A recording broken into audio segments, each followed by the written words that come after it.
Amazing. Well, let's get started with this awesome podcast. I've got an absolute great guest on the show today. Really excited just to dig a little bit deeper, find out the story behind the man. But I'd like to welcome Adeniyi to Wise Wealth Podcast and really start to explore exactly where you've got to, where you are. So if you can, give us all a nice introduction to yourself and where your journey started. Yes, so my name is Adeniyi Adenubi. You can also call me Adeniyi Adenubi. I'm Nigerian. I started a business, co-founded a business about 14, 15 years ago with a few of my partners, and we grew it from a very small base of less than $100,000 to today, I think about $300 million in a portfolio size. Yes, so that's what I do. I'm an art collector, a bit of a philanthropist, and I have a young family. Amazing. So let's break that down. You jumped that quite quickly. You said we started with $100,000, and now we've got a portfolio of 300 million. And and I'm an art collector, and I've got a family. So we dodged that one quite quickly. What was the growth like? How did you go from this to a 300 million portfolio, and what sort of time span was that in? So we started in 2009. A few young guys able to raise some small monies, mainly in Lagos and Nigeria. At the time, the venture market and the angel investing market didn't really exist. You couldn't really raise money from institutional people. There were a few high net worth individuals who would write a check, but not very many. So when we started going around trying to raise money, we couldn't make any money. We couldn't raise any money. So we thought, okay, we have great ideas, we have good energy, we have great experience. What kind of stuff can we do to give us capital, which is what we needed? So we thought we should start businesses that have a float, which is businesses that collect money and invest, and then return money back to investors. And we thought that to do that, you had to have a good corporate governance structure. So from a very small and early stage, we set up a governance structure that was world class. We were meeting regularly, we were compliant, we were transparent, we were auditing our books and reporting to our few shareholders then. And through word of mouth, the business grew, and that way we were also able to raise money as we went along. And many of our clients, in terms of either placing money with us or loan clients, also became investors in the business just because the interaction made them just like what they saw, and they were willing to be a part of it. So I suppose that portfolio, how many sort of companies does that involve now? Today, I think there are about 38 portfolio companies. There is an asset management company, there's a digital bank, there's a stock brokerage firm, there's hospitality and real estate. It's infrastructure, power, energy. So it's now a diversified investment group, so to speak. I think the digital banking side of things is probably not a bad shout, really, especially the location that you're in. There's a lot of trouble at the moment, isn't there, with the whole banking structure? I know that we have customers as well from that region, and trying to actually get payments to and from is quite a difficult task for some individuals. So I suppose having a digital bank side of things is probably going to be a big impact on the wider region, isn't it? Absolutely, and our flagship company, the most retail, the most famous, the most widespread known brand within our portfolio of companies is the digital bank, V-Bank, that's what it's called. You can slap the button on, yes, it was the first of its kind in this region as well. But you're right, the exciting thing also is that we can see a lot of innovation in that space, using technology to solve people's problems, to solve remittance problems, to solve transport problems, to solve payment problems. It's really exciting to be able to evolve, to see where technology is going and utilizing that technology, specifically solving problems in our local market. So it's been very exciting. Yeah, no, it sounds it. And to be honest with you, like my background is within the UK stock market, the US stock market, not Nigeria's stock market. So what's that market look like at this moment in time? Is it a booming market? Is it a very early adopting market? What sort of stage is it at? The Nigerian Stock Exchange has been around for a very long time. I think it was founded in 1958, just before Nigeria got its independence. I think at the time it was called the Lagos Stock Exchange. And like most exchanges around the world, it's gone through its boom and bust cycles. It's quite mature market. It's quite liquid as well. There's a lot of foreign portfolio players that come into the market. Right now, since the new government came into play, there's been some excitement. So we've seen some upward moving trend.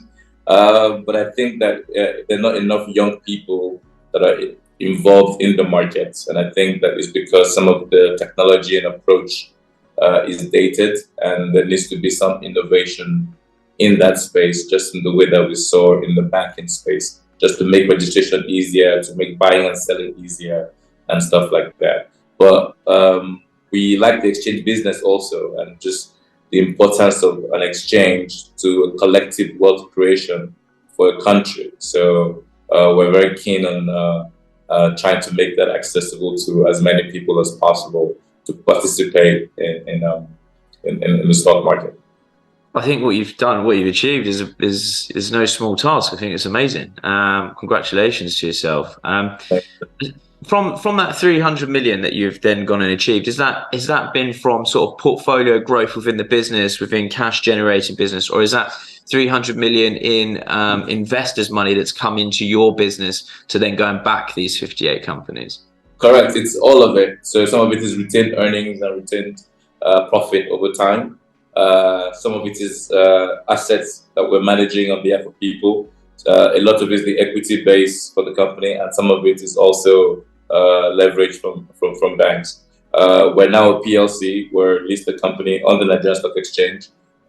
So it's not a private equity fund, but we have similar approaches in terms of how we approach investing. But our capital is a bit more long term because we don't have the time frame of 7 to 10 years to return money to LPs. So it gives us a little bit more flexibility to think longer term. Yeah, for sure. And are the businesses that you're investing in purely in Nigeria? Mostly, even though we've started expanding to other West African countries, we now have quite a strong holding in Ghana. We're looking at Rwanda. Rwanda is a very exciting market, a very structured market, and very well-regulated market. So we're looking at Rwanda. One of our portfolio companies is doing quite well in Rwanda as well. So we're using that to leverage an expansion. And we're looking at Kenya as well. The East African hub is also quite exciting. Interesting. And so it's a wide variety of businesses that you have then gone and invested into. It's not specifically one sort of sector. It's not. We're sector agnostic. That's amazing. Absolutely amazing. So I suppose what's next for what you're doing? Good question. I think we're in a new era of being a listed company and a public company and kind of maturing. So we need to stay innovating. We need to keep our eyes on the ball. We need to continue to grow the businesses in the portfolio, get as many of them listed or partly sold, strategic exits. But just continue to do what we do, trying to look for alpha returns in a very difficult operating environment. Inflation currently is about 24% or something like that. So it's quite a tough environment. So the idea is just to stay focused and keep our eyes on the ball and continue to grow the businesses. Oddly enough, and I don't know why, but a large amount of my followers are actually from Nigeria and Africa. I've got no idea. We're obsessed with wealth. I have no idea why. I just have such a large following from Africa, and I think it's amazing. I've never done anything in Africa. Maybe I should, I'm inviting you. Please come to Lagos. You will love it. It's a very exciting city. I've never thought of going. It's never been on my agenda. But there's so, I'm gonna say probably out of like 500,000 followers, I'm gonna say that probably at least 60 to 80,000 of them are Nigeria based, and I don't understand how or why, but there's clearly a market there that is definitely interested within the investment space, within the wealth, and within investments, which is it's nice to see. Absolutely, and I'm not surprised at all. Nigerians are very energetic. They're very smart. They're very keen on learning. And a lot of people are obsessed with like wealth creation and making more money and diversifying income. So it's a very educated population, and it's a very aspiring population. So I'm not surprised that given the theme of your podcast, the number of representation of Nigerians that you have on there. But I'm inviting you. You have to come. If you have that many Nigerian people that listen to your podcast, you have to come and see them. I have to come. I have to come. I've never come, and I think, yeah. Wow. Thanks for the invite. Why not? Next year, we'll do that next year. All right, that sounds good. I'm up for that. Yeah, the sunshine will also be good. Okay. Yeah, definitely. I'm definitely up for it. Yeah, I love it. A new experience. Why not? It'd probably be weird as well, just bumping into people that listen to the podcast. I've never been there. Correct. You probably have to do like a small gathering, and I'm sure you'd have a huge number of them show up to maybe interview somebody in person or something. Yeah, that would be good. So I suppose for people listening, what was your background to get you where you got to? I mean, it's like I said, you started with $100,000. Now, I wouldn't give it a blanket approach, but $100,000 starting in Nigeria is quite a sum of money to get started and then grow into that scale. Where did that come from? Where did your education start in this space, and sort of how did you build that expertise to go, this is what I want to do, and I've got that expertise to go and deliver it? Okay, so first I'll tell you how I discovered the world of finance. When I was in secondary school, international school in Ibadan, one of my best friends, his dad was an economist, but he had stopped being an economist, a lecturer, and had become a financier. So through a few people that he employed, he owned strategic investments in the country, part ownership of a bank, an industrial company, making soaps. And I just loved this life, right? I loved the fact that he wasn't doing just one thing. He had exposure to banks, he had exposure to an industrial company, he had exposure to a manufacturing company. And I said, this is what I wanted to be, right? So I also went in the same way and studied economics and finance later after that, stuff like that, and sociology. And then I was in London for a few years, worked in banking as well. And then in 2009, I met my partners because one of my childhood friends was working with one of them at an investment bank in Lagos. And she told me, oh, this thing you say you want to do, build this investment group or financial services group in Nigeria. I also have someone who is very close to me that says the same things. I think you guys should connect. We connected.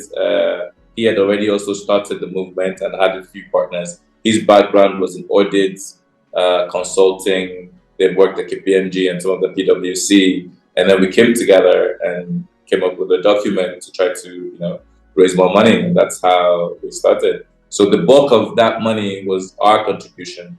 I think there was 28 or 31 people initially who used to meet on Sundays to discuss what we wanted to build. And a lot of those people brought family and friends. And that's how we were able to get what was the equal of $100,000 at the time. Yeah, and then we did that as a side gig for about maybe 4 or 5 years. And then we were lucky. Our strategy was working out and we're scaling. And we got to a level where the business revenues could accommodate some of the partners to come in full time. And that's how gradually we all started being full time in the business. Sounds like very empowering to the community. So I suppose you brought the family and friends and community sort of along with you on that journey to get where you are, right? Absolutely. We're very communal people. So it's natural that you go to them first to support. Yeah. We got many of them. That's amazing. So before we started recording on the podcast, we spoke briefly about doing philanthropy work. So what philanthropy work are you doing, and how did you get involved in that side? So currently, I'm more focused on philanthropy in arts and culture. I about 2 years ago launched a foundation called Legacy Arts Foundation, and the idea is for it to support art students in the key art schools in Nigeria. It's taken a long time to get an agreement with the first university, Yaba Tech School of Technology, to have an agreement to sponsor 10 kids every year, pay for the tuition, but also provide the materials for the experiments provided mentorship with global artists and curators and galleries so that they can start preparing for the big world. So we had our first set this year. We gave them all their letters. It was very exciting, 2 years in the making. So that's very exciting. I also sit as a trustee, GAS Foundation, which is a member of the Yinka Shonibare Foundation. Yinka Shonibare is a British Nigerian artist, CBE. And so that's also a way of giving back and serving the community. The other thing I would like to do would be in education. I would like to name something after my dad, who I lost about 6-7 years ago. And he was a champion of education. It was very important to him. He used to say, if I leave you no inheritance, the best thing I can leave to you is a great education and a great name. And I think he was right. So at some point, we will start that as well, where I'm not sure what we'll do yet, but there will also be something. I'm sure he'll be very proud if he's looking down and looking at what you've achieved. So yeah, I mean, it's quite an inspirational sort of comment from him, that, isn't it? If I can't leave you with any inheritance, so as long as I leave you with a good education, you'll create your own inheritance for your family. And that's absolutely. And that's all based off of that education. So that's fantastic. Right. No, I love that. I'm a big advocate for education, and I think that there's a huge lack of financial literacy in the current world, and we need to sort of come together and work on that. And I'm looking at putting together some scholarships to make sure that we can actually achieve that and help those lower income bracket individuals to fight against those odds to be able to get the right education. Hopefully end up like a success story like yourself, and leave them with the right education. Absolutely. So where did your love come for art? Where did that come from? So it's very interesting, actually. So now I collect African art, and it's predominantly Nigerian art. And ultimately, I'm expanding my collection to the continent. But I think 70% of my art portfolio is Nigerian art. I've always liked art. I've always visited museums. When you travel to London, you go to Paris, you'd always see these shows. I was very familiar with the blue chip artists, Picassos and Van Goghs and whatnot. And it was just natural. I never really thought about it. And then one day I was just in London, and I was like, wait, there must be African art. There must be contemporary African art. But I don't really know a lot about it. But I can tell you Picasso's history. I could tell you where Henri Matisse lived, or, and I couldn't really tell you maybe a lot about Benemowu or maybe Uche Okeke or Grillo. So I said, I need to change that. So it was like a light bulb moment. So it was a deliberate attempt to then start reading about the history of contemporary African art. And a lot of it was tied to the fight for independence for many of these African nations. And I just became so enthralled by the education of it that naturally it led me to be interested in some of those key artists of the time. And I started collecting them. And then gradually I got into the contemporary world and started collecting from young artists living today. But it's a huge passion. It's near addictive, and it's very costly. It's something as well, like I say, when I think about African art, I don't know what that looks like. And that's very interesting to say that. Is that just me and my lack of knowledge? Or is that something that's it's not really that widely discussed? I don't know. Yeah, I think for a long time it wasn't institutionalized. So what was institutionalized was the traditional African art, which is the bronzes and the masks that you find at the British Museum. But there were artists that were creating contemporary work, abstract sculpting, and doing all these great things. But they weren't really institutionalized. There was not very many galleries or museums that was representing or showing that kind of art. That has changed a lot since the time I started being interested, and it's a good thing. Not near enough, but we're seeing the trajectory change so much. I was in London for Freeze about 3 weeks or 4 weeks ago, and there's a huge African representation at Freeze London 154. So it's changing, and I'm sure that very soon, in a year, next year, a couple of years, it will be something that you will see more often, and it will be a part of the context of the global art conversation. And obviously, over here, when we think of art, we think of it as an investment. Is it the same sort of thing? Yeah, well, there are always two categories of collectors. The collectors that just collect. I love it. Doesn't matter.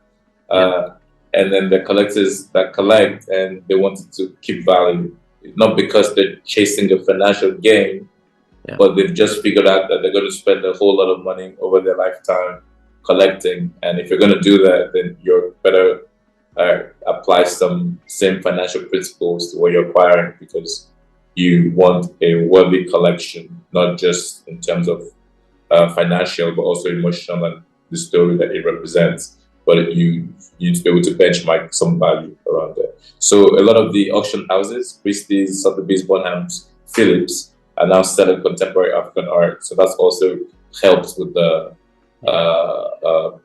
pricing and price discovery and stuff like that. So for people that are listening that are going, how on earth has he managed to achieve all of this? What sort of what would your advice be to those sort of individuals that are listening to your story, your background?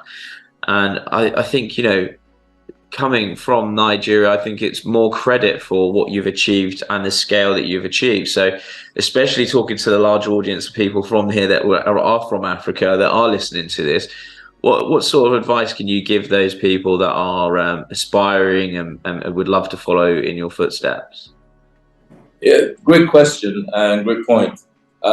Sometimes I struggle with giving advice just because people are different, situations are always different.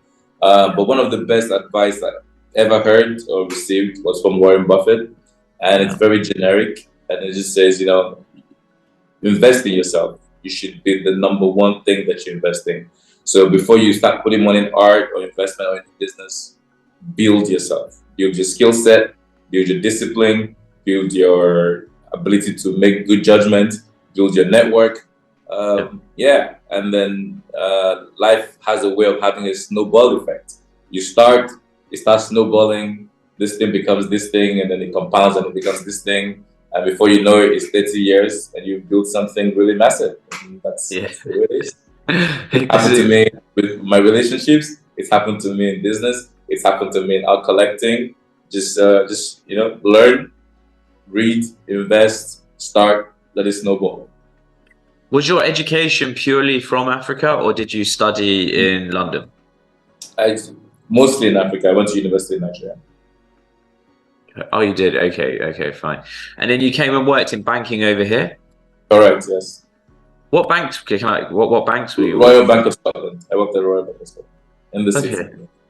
And then you just had this shift where you was like, right, I want to go back now. I want to go and focus on. Yes. So I still laugh with my friends. Actually, it was a very interesting period. We're all young bankers, make decent money.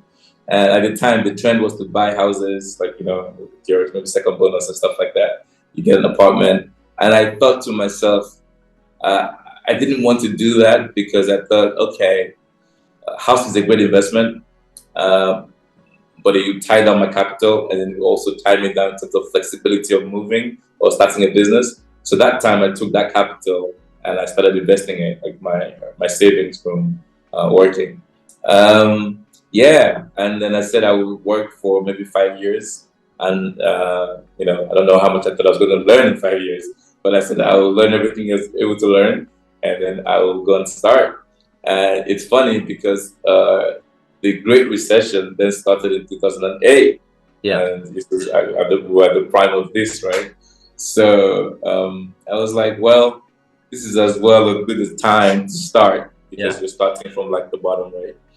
And that was it. In 2009, I quit and started the journey. Yeah, I mean, if you're gonna try and call the market bottom to get started, you couldn't have really chosen a better time to go. Absolutely. Absolutely. One of the stocks that at the time I also bought like stocks like on the AIM and FTSE market. One of the stocks that I got at the time because it was so low. I can't remember what we bought it at, 13 pence or something, went as high as £1 and something. It was really exciting. So that also gave a buffer and confidence. Yeah, Yeah, yeah. I used to do a lot of investing on the AIM market. There's some good opportunities and good companies coming up, but it's an interesting market at this moment in time, and I think there's just a lot of global turmoil in the West, and well, Russia, Ukraine, Absolutely. Israel, Absolutely. Iran. So Absolutely. I haven't really looked at the AIM market in a long time. In the early days, I did because I was paying a lot of attention, and there was always this really sweet companies that would just really do 10x, and then they'll yeah, go like on the main exchange. And for a while, AIM wasn't producing as many great companies, but I hope that they're able to rethink the strategy because the objective was is key, and to have a platform that has a breeding ground for future superstar companies is a great idea, actually. do you have? I suppose is the Nigerian stock market? Would you say it's bigger than the AIM market? Would you say it's more established? Yes, it is. It is. It's similar to. I think it was founded under the similar rules to the London Exchange in itself. Okay, Yeah, so it's quite stringent actually. So what we're also talking about here is to have an alternative market where the rules aren't as strict for companies to list, so that you can have more participation from like growth companies. Yeah, but it's a very established market. Yeah. What would you say the sort of market is weighted towards in Nigeria? Is it sort of like a commodities based, oil based? What sort of sectors would you say it's mainly weighted to? It's very interesting. It's a huge chunk of it is financial services and banks. The banks are very big. There are a few banks that are quite big. Then we have the industrial and manufacturing sector. Many of them conglomerates, Nestle, Procter and Gamble, PZ Cousins, companies like that have been there for 30, 40, 50 years. Some of them are pre-colonial companies that have evolved, Unilever and stuff like that. So there's that.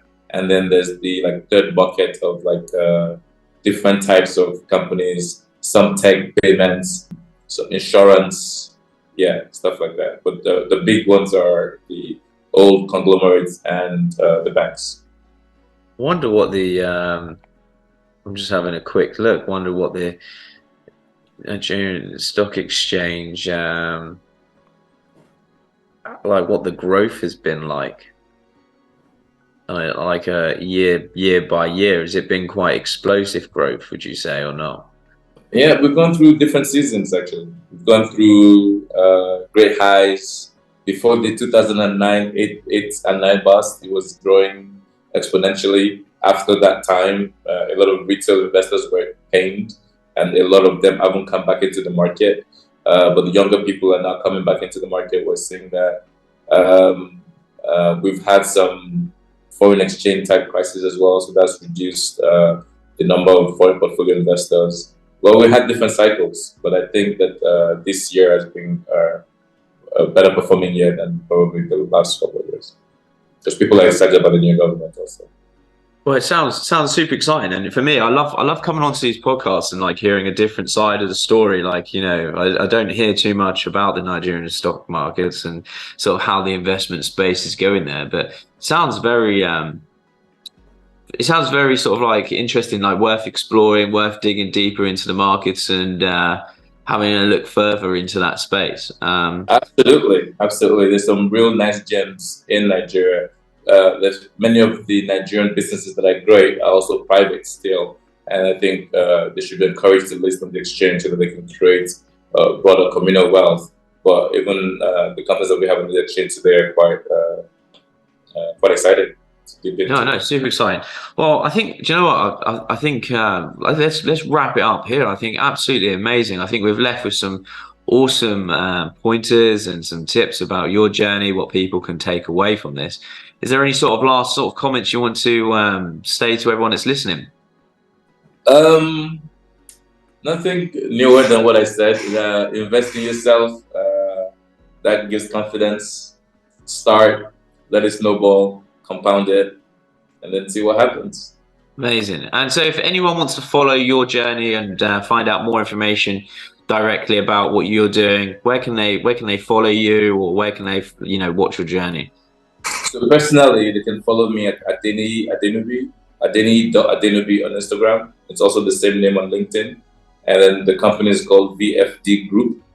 So you can also follow us on Instagram and LinkedIn. Amazing. Well, honestly, thanks for sharing your journey with us. And I'm really excited to see the future and come out and see you in Nigeria. That's amazing. Let's make it happen. 2024 would be amazing. Yeah, thanks for joining us. Thanks, Samuel. Appreciate it.